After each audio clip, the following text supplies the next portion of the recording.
रचना गावडे यांच्या माध्यमातून काय कामं वगैरे झालेत?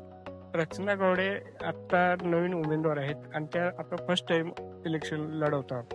पण रचना गावडे यांच्या माध्यमातून कामे झाले म्हणायचं वाटतं का, तर त्यांचे सासरे म्हणजे आमचे माजी जिल्हा परिषद सदस्य भरमणा गावडे साहेब यांनी आमच्या या तुडे गटामध्ये भरपूर कामं केलेली आहेत आणि त्यांच्या जो कामाचा अनुभव आहे त्यांना पाठबळ मिळू शकतं आणि त्यांचा अनुभव त्या जोरावर ह्यांनी पण त्याच कामं करू शकतात.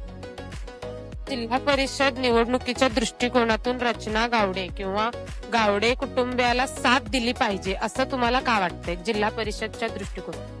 कारण गावडे कुटुंबाला साथ दिली पाहिजे असं मी काय म्हणतो, पण ह्याच्या आधीच त्यांनी दाखवून दिलेलं आहे की आपण काम म्हणजे काय आहे हे गावडे साहेबांनी पहिला त्यांच्या माध्यमातून दाखवलेलं आहे. म्हणून मी त्यांना मला वाटतं की गावडे साहेबांना निवडून द्यावं लागेल. त्याने अनेक कामं प्रत्येक तालुक्यातल्या प्रत्येक गावामध्ये आमच्या पुढे गटात तर त्यांनी सुजलम केलेच आहे. परंतु जिथं जिथं एखाद्याला संकट पडेल तिथं धावणारे म्हटलं तर गावडे साहेब. कारण एखाद्याची आर्थिक परिस्थिती असेल, एखाद्याचं कुठलंही संकट असेल त्या धैर्याशी धावणारे म्हणजे सर्वसामान्यांचा माणूस गावडे साहेब.